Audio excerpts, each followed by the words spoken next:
소방공무원 수험생 여러분 안녕하십니까. 이번 시간에는 소방학 3회차 문제를 한번 또 보도록 하겠습니다. 자, 1번 문제. 자동화재 속보 설비 문제네요. 자, 구성품 제대로 들어가 있네요. 그죠? 속보기, 수신기, 발신기, 감지기. 이게 왜냐하면 자탐하고 연동해서 들어가니까, 그죠? 자탐 것도 그대로 그냥 가져가는 거예요. 수신기 옆에 속보기가 달리다 보니까. 그리고 제가 이거 잘 보라 그랬죠. 20초에 3회. 그리고 4번에 갔을 때 10회 다이얼링, 그죠? 한 번 접속됐을 때 30초 이상 지속적인 호출. 요런 거 숫자 잘 보시고, 3번에 가보면 주전원이 정지한 경우에 자동적으로 예비전원으로 전환이 돼야죠. 주전원이 정지가 됐다는 건 뭔가 한전 쪽에서 전기 들어오는 게 라인에 문제가 생겼다라는 거예요. 그럼 자동으로 축전지라는 예비전원 쪽으로 전원이 들어가야죠. 일반적으로 다 그렇습니다. 일반적으로 다 저렇게 넘어가는 거죠. 자, 근데 주전원이 정상이 됐대요. 한전에서 이제 전원이 제대로 들어오는 거죠. 그러면 자동 또는 수동으로가 아니죠. 야, 이게 자동으로 되는데 어떻게 이게 자동 또는 수동으로 돼요? 무조건 얘도 뭘로? 자동으로 가야죠. 정답 3번. 그죠? 2번. 자, 이건 제가 하나 만든 건데, 다음 보기에서 설명하는 전기실에 설치하는 저장 용기 수는 그랬어요. 우리가 이제 CO2를 용기 안에 담아 놓거든요. 그러면 지금 여기 보세요. 제가 예를 줬어요. 충전비. 그럼 충전비는 단위를 보면 이렇게 돼 있거든요. 그럼 위쪽이 한 병당 최적이에요. 약재 한 병 최적. 요거는 한 병에 들어있는 약재량입니다. 그래서 한 병의 최적을 한 병의 약재량으로 나눠주면 충전비가 나와요. 아셨죠? 그럼 1.5는 결국은 자 밑에 가보면 90m라는 게 있죠. 이 90m가 위에 들어간 거고 아래에 한 병당 약재량이 들어간 거죠. 그럼 X값이 나오는데 이게 60kg가 나올 거예요. 그죠? 그럼 한 병에 몇 킬로가 들어가는구나? 60kg. 이거를 판단할 수 있어야 되는데 제가 충전비는 정의를 알고 계시라고 틀림없이 말씀드렸어요. 진짜요, 여러분들. 이거 내가 몇 번 얘기했어요. 그럼 충전비는 리터 퍼 킬로그램이고 내가 충전비를 통해서 한 병당 약재량을 구할 수 있는 거죠. 그럼 한 병당 약재량은 몇 킬로다? 그렇지. 방금도 얘기했죠. 60kg가 나온다. 60kg. 오케이. 그래서 정답이 60kg가 나왔으니까 여기 보세요. 300kg가 필요하다면서요. 그럼 난 60kg짜리 몇 병을 들여놔야 되냐라는 거거든요. 5병이네요. 맞습니까? 그래서 이런 내용은 한 번 정도 그냥 응용 문제가 뭐 이런 식으로 나올 수도 있다라는 개념으로 조금 보시면 좋을 것 같습니다. 자, 3번. 네, 이거는 계산 문제죠. 0도씨 물 1kg을 주수했대요. 그랬더니 100도씨 물이 되겠죠. 처음에는. 그럼 이때 시멘트 구해야 될 거고요. 그죠? 왜냐면 이거는 우리가 워낙 많이 풀어봤잖아요. 그죠? 수증기, RG, 그죠? 100도씨의 수증기가 200도씨의 수증기로 갔을 때 시멘트. 맞죠? 그래서 이 세 개를 다 어떻게 해줘야 돼요? 더해야죠. 무슨 말씀인지 아시겠습니까? 그러면 어떻게 되는 거야? 결국은 이 시멘트를 구할 때 비열 곱하기 1 곱하기 그죠? 델타 T 100 그죠? 얘는요 539겠죠. 그죠? 자, 얘는 지금 요를 줬어요. 얘를 지금 여기 가보면 이게 0.5라면서요. 그죠? 그러면 0.5 곱하기 맞나요? 1 곱하기 100 그럼 이게 50 그럼 689가 나오겠네. 맞죠? 요거 잘 정리를 해주시면 좋겠죠. 이거는 제가 이제 모의고사나 이런 데서도 되게 많이 풀어봤고 주간 모의고사에서도 몇 번 냈었고 그죠? 자, 그래서 요거는 충분히 시험제도 나올 수 있는 문제라 제가 냈습니다. 자, 그리고 4번 문제. 중성대에 대한 설명으로 옳게 설명된 것은 모두 몇 개냐? 기억번. 화재식 고온의 연소 생성물이 부력에 의해 천장에 축적이 되면서 천장 쪽은 실내 정압이 높고 바닥 쪽은 실내 정압이 낮죠. 그쵸? 오케이. 천장 쪽은 실내 정압이 높고 바다 쪽은 실내 정압이 낮다. 즉 실내 공기는 다 위쪽으로 모이니까 뜨거운 공기에 의해. 그죠? 그래서 아래쪽은 이제 실외에서 들어오는 공기가 더 많은 거죠. 아래쪽은 그래서 맞고. 니은번. 밀폐된 내부에서 화재 발생 시 중성대 상부를 개방하면 연소가 확대될 수 있다. 산소가 들어오니까요. 대신에 연기는 빠르게 바깥쪽으로 나갈 수 있죠. 그죠? 그래서 여기가 보면 외부로 배출이 된다. 그래서 중성대 하층 면적이 어떻게 될 수 있다? 커진다. 그러면 시야 확보 좋아지고 소화활동 용이해지죠. 반대로 하부를 개방했다. 그러면 연소 확대와 동시에 연기량이 증가하게 된다. 오케이. 디귿번. 화재실의 온도가 높아지면 계속적으로 실내 온도가 증가하고 중성대는 아래쪽으로 하강하게 된다. 오케이. 그죠? 이런 것도 같이 여러분들이 한번 더 보시면서 넘어가 주시면 너무 좋을 것 같습니다. 5번. 가연물에서 발화점이 낮아지는 조건으로 옳지 않은 것은? 자, 이 발화점이 낮아지는 조건입니다. 낮아지는 조건. 이게 제가 예전에 파일을 조금 뒤에 걸 띄워놓은 것 같아요. 이게 없을 거예요, 이 말이. 그냥 발화점이 낮아진다 이렇게 돼 있을 겁니다. 시험지에는. 아셨죠? 그래서 압력이 높을수록 증기압이 클수록 발화점은 어떻게 된다? 낮아진다. 그래서 우리가 일반적으로 얘기했을 때 이거를 여러분들 학생들이 많이 물어보는데, 증기압이 크다라는 건 그만큼 기체로 잘 변한다라는 거거든요. 그럼 기체로 잘 변한다라는 거니까 얘는 내부에 열축적이 되지 않고 그대로 열분해가 돼서 바로 열분해가 돼서 이제 고체였던 게 다 기체 쪽으로 날아가 버린다라는 거예요. 그럼 증기압이 크다라는 건 결국 휘발성이 좋다라는 거거든. 그래서 우리가 발화점이 낮아지는 조건에 가보면 증기압이 낮을수록이 들어가 있는 게 뭐냐면, 증기압이 낮으면 걔는 이제 외부로 뭐가 되지 않아요? 요게 이제 기체로 잘 변하지 않으니까 외부로의 열이 빠져나가지 않는 거죠. 즉 내부에 열축적이 잘 되기 때문에, 그죠? 기본적으로 발화점이 어떻게 되더라? 낮아지더라. 그러니까 지금 이게 잘못됐다라는 거지, 내 말은. 그래서 증기압이 낮다. 맞죠? 그럼 발화점이 낮아진다라고 알고 계시면 됩니다. 발화점이 낮아진다. 됐죠? 그리고 물질의 열 전도도가 작을수록, 활성화 에너지가 작을수록 발화점이 낮아지고, 산소의 농도가 클수록, 분자량이 클수록 발화점이 낮아지고, 분자가 복잡할수록 CO2 친화도가 낮을수록. 자, 이것도 CO2 친화도가 낮대요. 그럼 CO2 친화도가 낮다라는 건 만일 가연물 입장에서 CO2와 친하다. 그러면 가연물 입장에서는 타기 어려워지는 거 아닙니까?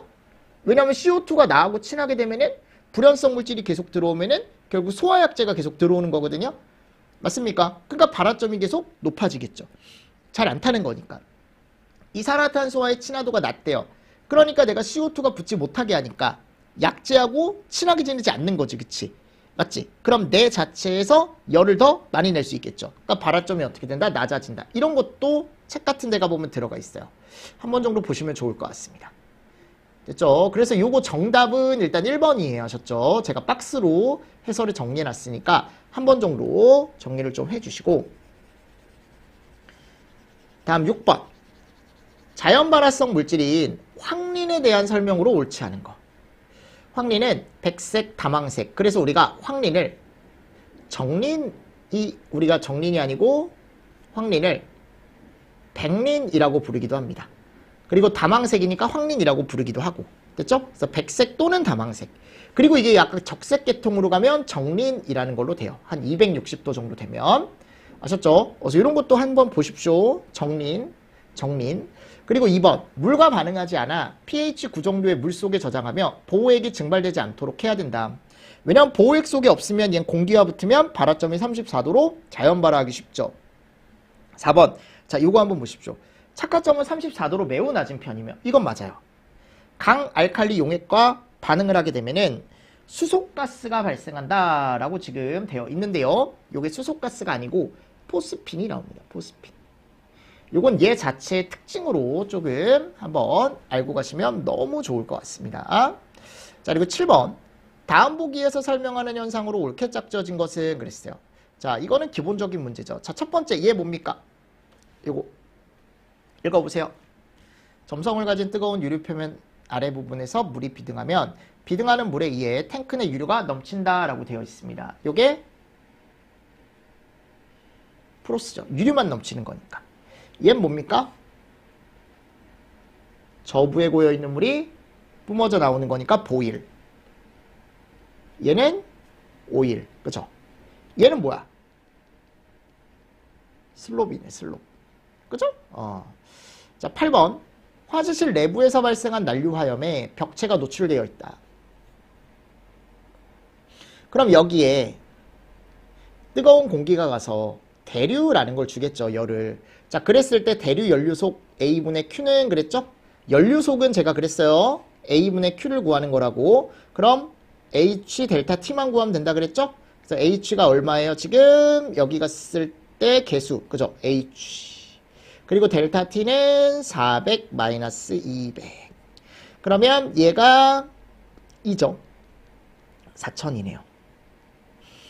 그러니까 이 면적은 여러분들 신경 쓸 필요 없어요. 연료속은 얘를 1m 제곱당을 구하는 거기 때문에 2는 굳이 고려할 필요가 없다라는 거.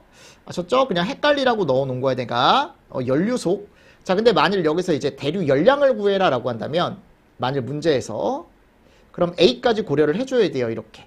그럼 어떻게 되는 거예요? 2 곱하기, 그죠? 2 곱하기 200, 델타 T니까요. 그럼 요게 8000이 나오겠네. 맞나요? 8000이 나오나요? 8000? 그죠? 이런 식으로 이제 들어가는 거죠. 이게 20이죠, 20. 제가 뭔가 잘못 써가지고 지금. 이게 8000이 안 나오고 400이. 그죠? 이게 왜 800이 나오지 했는데 20을 제가 이걸 안 썼네요. H. 여기도 아까 20이에요, 20. 그럼 4000이 나오죠. 그죠? 이런 것들 같이 보시고요. 자, 이제 9번. 연소 속도의 영향 요인에 대한 설명으로 옳지 않게 설명된 것은 그랬거든요. 맞습니까? 옳지 않게 설명된 것은 그랬어요. 그러면 이것도 마찬가지야. 우리가 보통 얘기할 때 가연성 가스인 수소 아세틸렌을 많이 함유할수록 연소 속도가 빠르다. 그러니까 이게 여러분들 수소라던가 아세틸렌이 있으면, 그죠? 얘네들이 대표적인 가연성 가스잖아요. 그럼 당연히 연소 속도가 빠르겠죠. 가연성 가스와 공기 혼합기가 화학양론 조성비일 때 연소 속도는 최대가 된다. 오케이. 3번. 미연소 가스의 열 전도율이 높을수록 연소 속도는 빨라진다. 그죠? 그래서 우리가 보통 뭐라고 얘기했었어요? 미연소 가스의 열 전도율이 높다라는 건 옆으로 내가 빨리 넘겨준다라는 거니까. 4번. 온도 압력이 낮을수록이 아니고, 그렇죠. 높을수록이죠. 높을수록. 연소 속도는 빨라진다라고 제대로 들어가 있습니다. 10번. 식용유 화재에 대한 설명으로 옳은 것을 모두 고르시오 그랬어요. 강화액 소화기로 인한 소화하게 되면 냉각 효과와 부촉매. 인화점과 발화점이 가까워 화재 시 곧바로 발화점 이상의 온도로 상승을 하게 되죠. 자연 발화에 의한 위험성은 들기름, 참기름, 올리브유. 요게 이제 건성유. 반건성유, 불건성유. 그죠? 요 순서 요거 우리가 알고 있죠.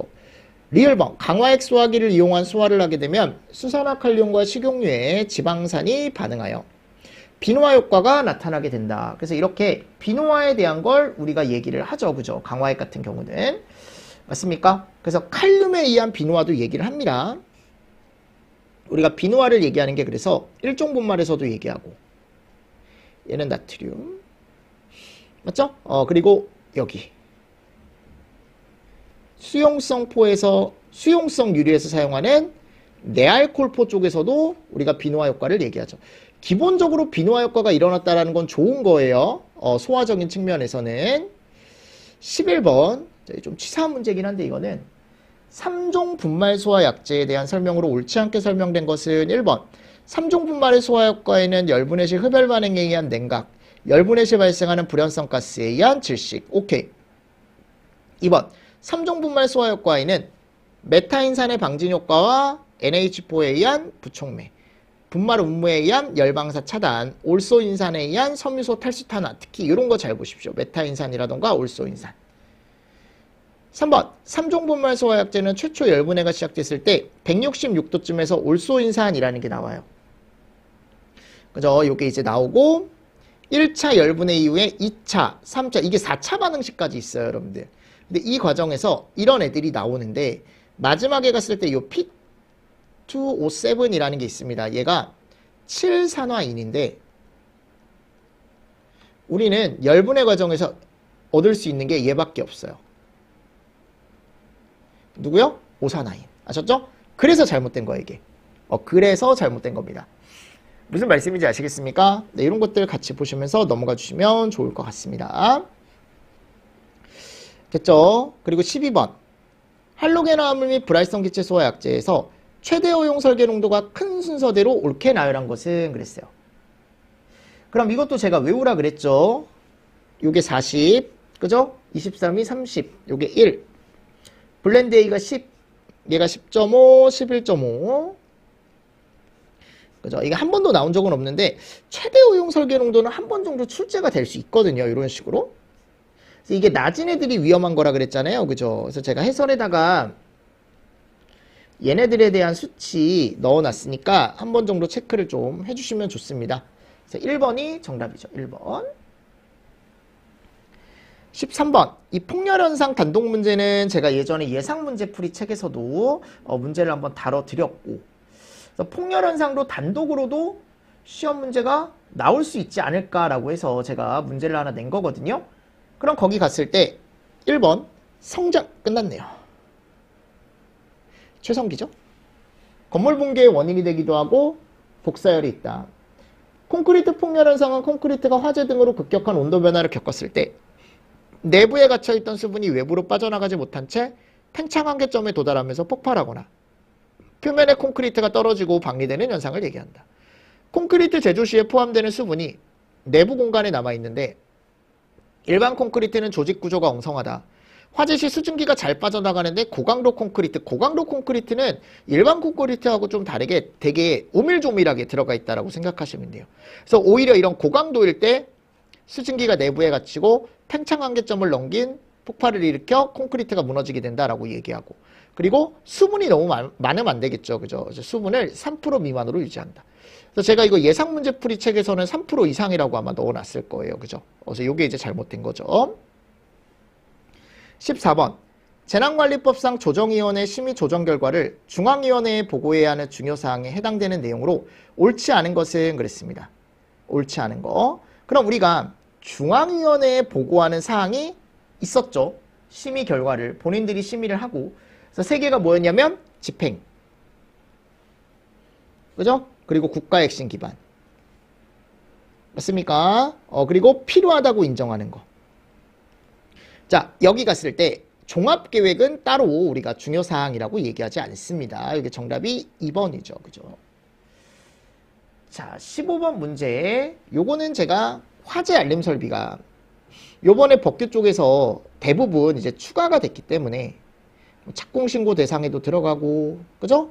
그리고 또 우리가 보통 얘기하는 그 하자보수에도 들어가고, 맞습니까? 감리자 지정 대상에도 들어가고 해서 시험 문제가 뭐 학계론에서도 그냥 나올 수 있지 않을까라고 해서 제가 낸 거거든요. 그래서 화재 알림 설비에 대한 정의고, 얘는 법규에 가보면 틀림없이 여기 설치한다라고 명확하게 되어 있습니다. 시행령 별표에 가보면 어디요? 전통시장. 됐죠? 그리고 2번 화재 알림형 감지기란 화재 시 발생하는 열, 연기, 불꽃을 자동으로 감지하는 기능 중 두 가지 이상의 성능을 가진 열, 연기 또는 열, 연기, 불꽃 복합형 감지기로 화재 알림형 수신기의 주위의 온도 또는 연기, 영의 변화에 따라 각각 다른 전류대. 읽어보세요. 요게 그래서 감지기에 대한 정의가 있습니다. 이런 것들이 있대요. 또는 여기 앞에 이것도 한번 읽어보시고, 자동으로 감지하는 기능 중 두 가지 이상의 성능을 가진 열 연기, 불꽃 복합형 감지기래. 그치? 그래서 화재 정보값의 출력을 바라고 불꽃을 감지하는 경우도 화재 신호를 발신하여 내장된 음향장치에 의해 경보하는 거다. 수신기. 네, 읽어보세요. 자, 4번. 비상경보장치란, 여기 똑같이 비상경보장치라는 게 있는데, 비상경보장치는 얘가 달리지 않죠. 이게 우리 자탐 설비에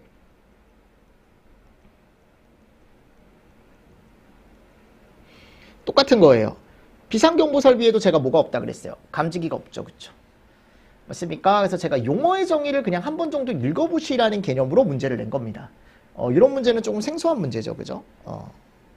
16번. 폭연에서 폭갱으로 전이가 되는 부분을 막는 대책으로 옳은 거. 그래서 폭연에서 폭갱 전이는 이미 시험 문제가 출제가 됐죠. 지난번에. 맞잖아요, 여러분들.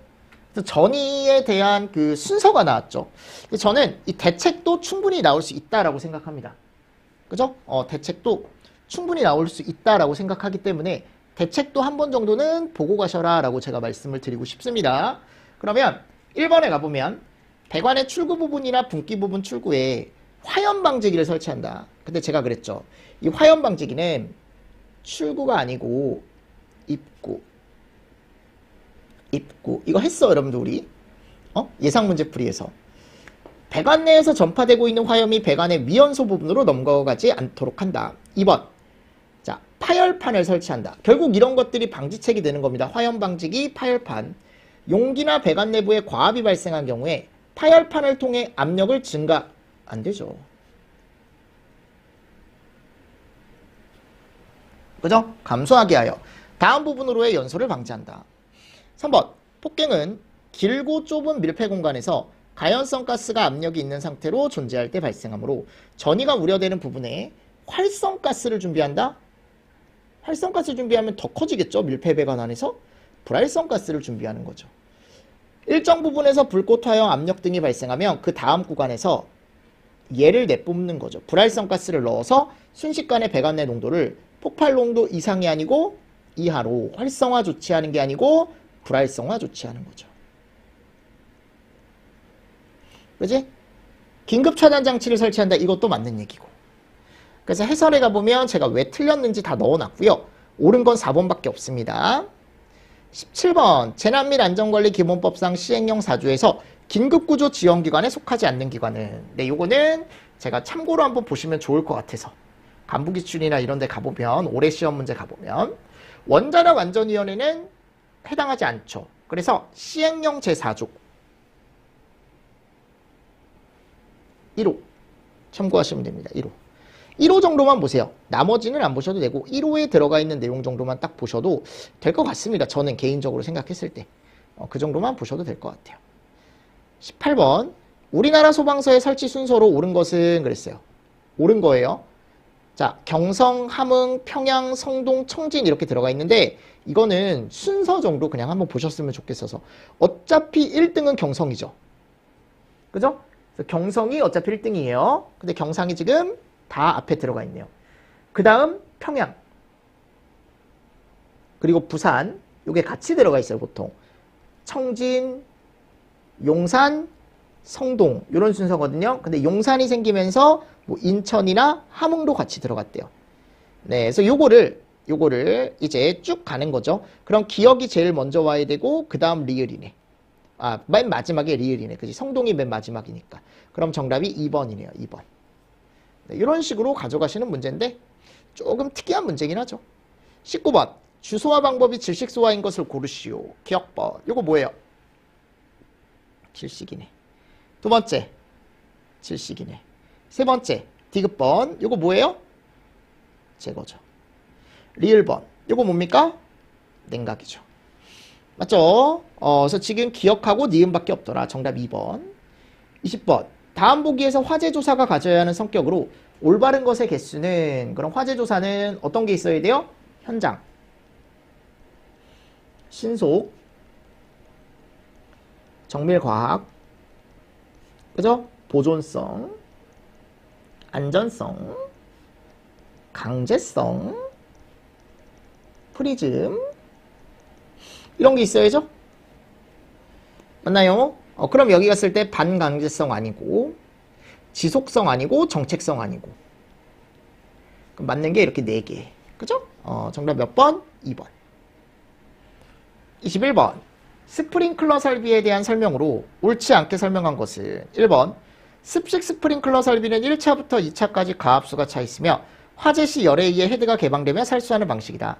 작동이 간단하고 신뢰성이 뛰어나며 신속하게 헤드가 개방이 되며 오작동을 하게 되면 약간 수손 피해가 있긴 하죠. 그죠? 물이 가득 차 있으니까.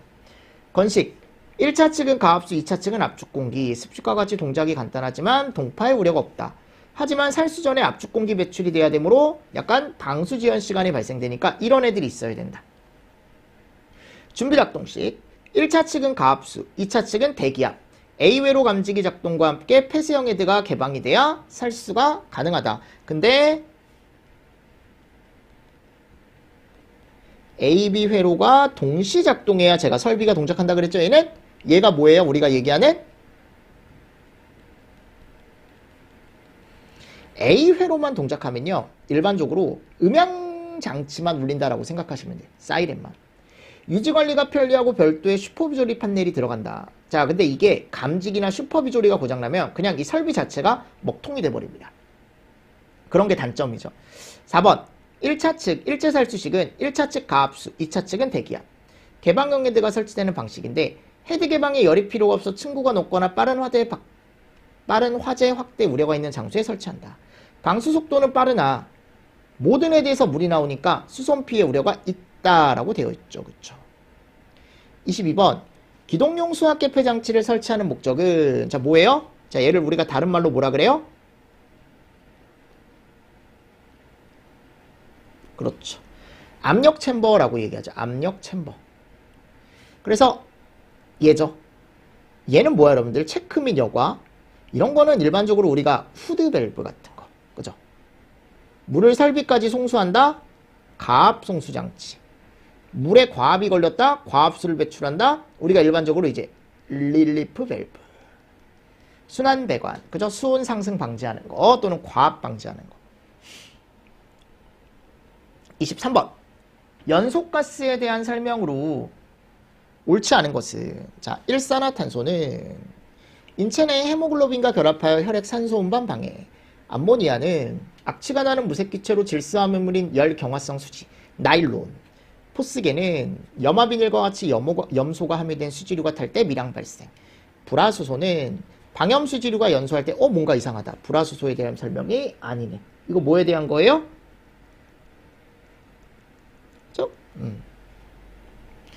24번 연소에 대한 설명으로 옳게 설명한 것은 1번 가연물이 공기 중에 수소와 반응하여 빛과 열을 발생하면서 산화하는 현상을 얘기한다. 그럼 얘는 뭐예요? 우리가 이제 보통 얘기하는 요 1번 같은 경우는 가연물이 공기 중에 수소가 아니고 얘와 반응하는 거죠. 2번 일반적인 기체가연물의 연수는 열분해를 동반하며 기체가연물은 열분해가 없죠. 자체가 타죠. 그죠? 이건 고체나 액체 쪽이 열분해가 동반이 되죠. 3번 연소 반응은 열 생성률이 열 손실률보다 컸을 때 열 생성이 많아야 그죠? 지속이 되는 거고. 요거는 맞는 얘기네요. 기본적인 문제입니다. 이런 문제는 간단하게만 해설하겠습니다. 정전기가 발생하는 형태는 여러 가지가 있다. 정전기가 발생하는 형태로 옳게 설명된 것은 그랬어요. 그죠? 1번. 이건 뭐에 대한 설명입니까? 두 물질이 접촉과 분리 과정의 반복이래요. 그죠? 그러면 접촉과 분리가 계속 반복이 된다. 요거 마찰을 일으키는 거죠. 그래서 마찰대전이라는 게 있다 그랬고. 상호 밀착해 있던 물체가 떨어지면서 생기는 거다. 방리대전이다. 흐를 때 발생한다. 유동대전. 요건 맞네요.